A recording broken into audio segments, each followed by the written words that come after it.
Hi, I'm Bruce Lawrence, and I've got sleep apnea. Through the course of learning about sleep apnea, I was alarmed by what I found. It's a really dangerous condition, and the purpose of this talk is to teach you about it. I'm not a doctor, and if I do my job right, some of you are going to hear what I have to say and go talk to your doctor about it.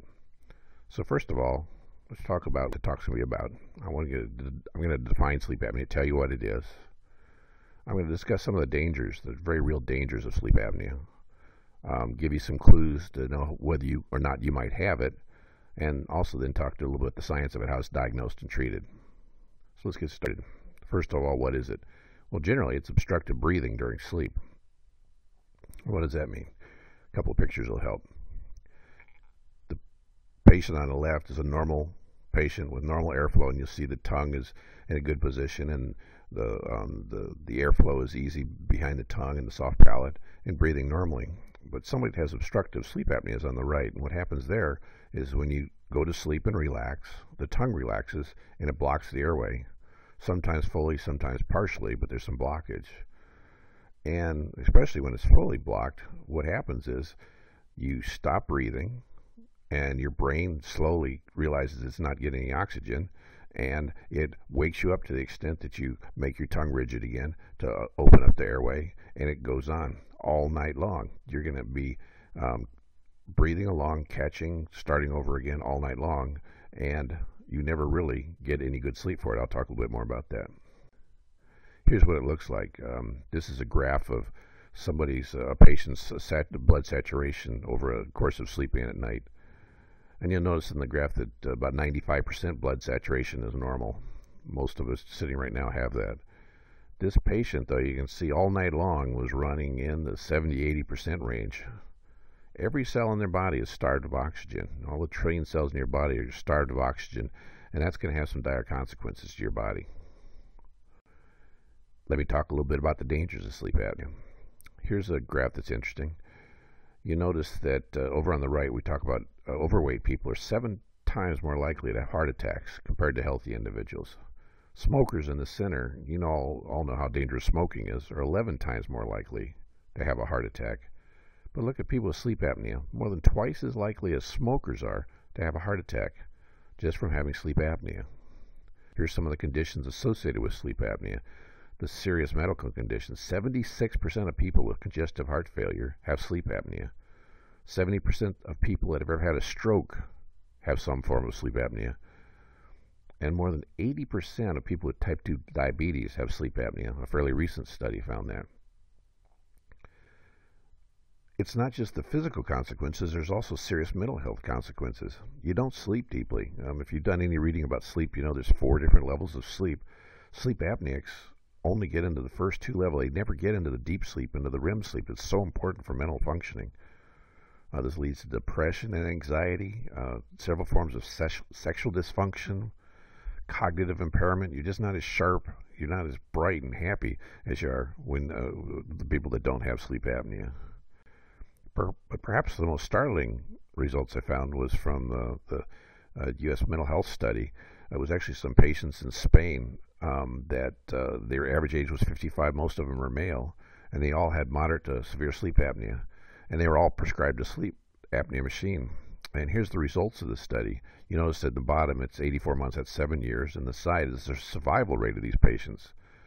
The green line is those people that use their machine the way we're supposed to, greater than 6 hours a day.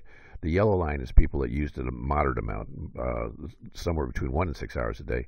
And the red line is the people basically didn't use their machine. And it was roughly a third of each in those groups. It was over a 7-year study, so you can see here that about 10% of the people died if they used their machine. That's probably about average for a 55-year-old male cohort. In 7 years, there's going to be some of them that die. But look at what happens to the people that didn't use the machine, the red line. After 7 years, 60% of them were dead. That's a pretty severe disease. And it should cause you to sit up and take notice if you think you might have sleep apnea. Dr. Tweary, the director of National Center on Sleep Order Research, put it succinctly. He said, "This is not a condition that kills you acutely. It is a condition that erodes your health over time." So who can get sleep apnea? Who's likely to have sleep apnea? Anybody can get it. There's kids that have it. There's old people that have it. But the most likely people to have it are snorers first.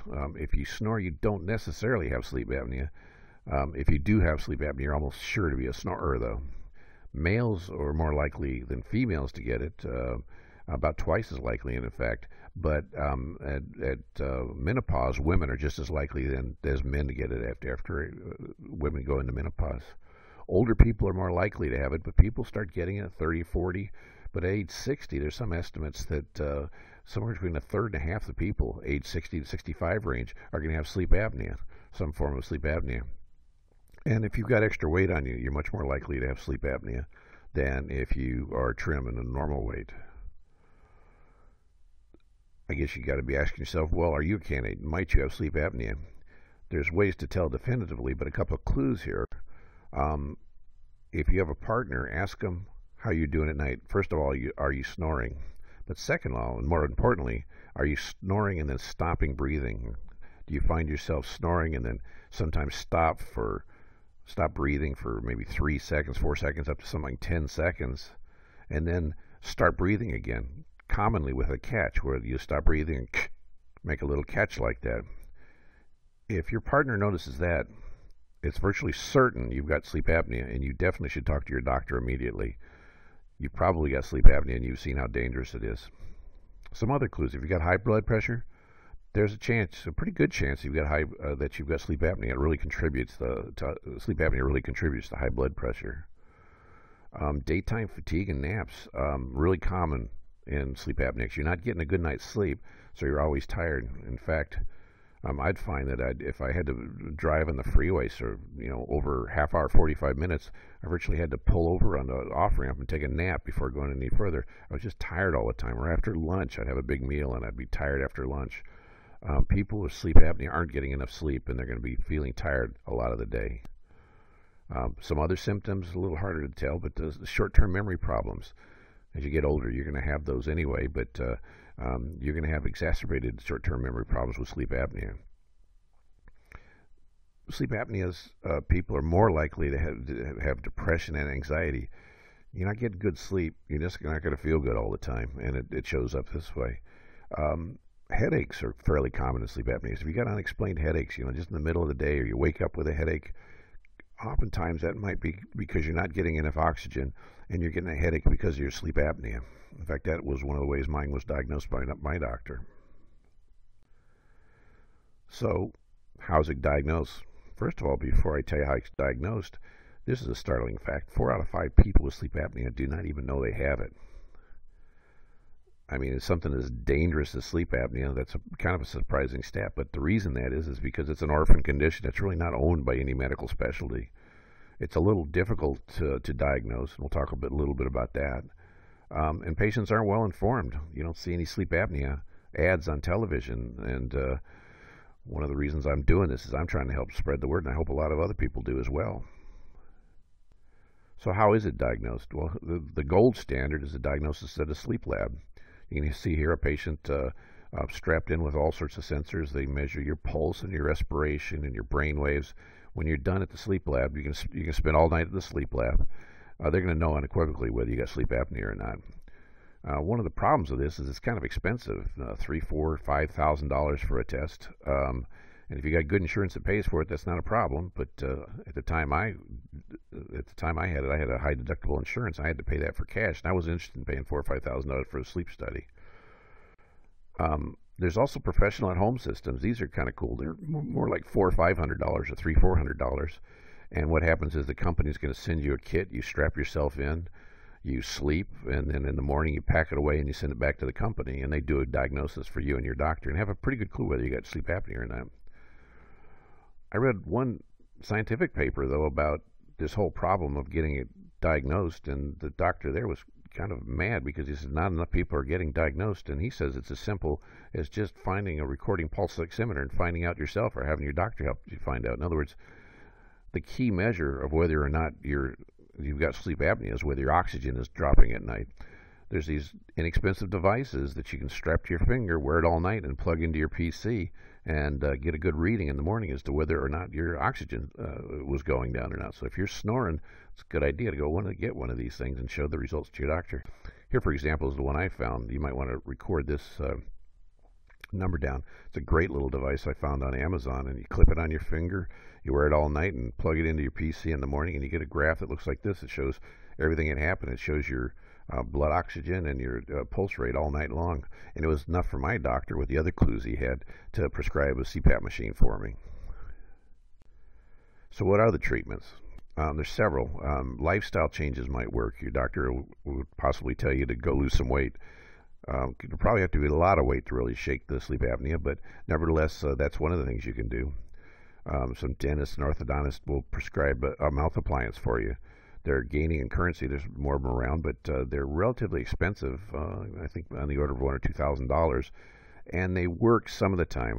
The best I could come up with reading a bunch of studies is about 50% of the time they work. They work by basically forcing your jaw forward and opening the airway down there. Surgery is an option. Seems to be fairly effective, but of course it's expensive and it's surgery. A friend of mine went through it and it worked great for him, but he was several months in the recovery from it. For me, the right answer is the CPAP machine. It stands for Continuous Positive Airway Pressure.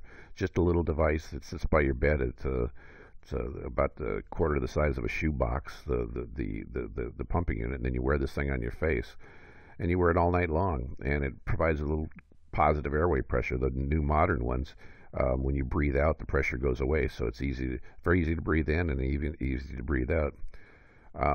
People are worried about being strapped into something, a medical device, all night for the rest of their life, and I certainly was.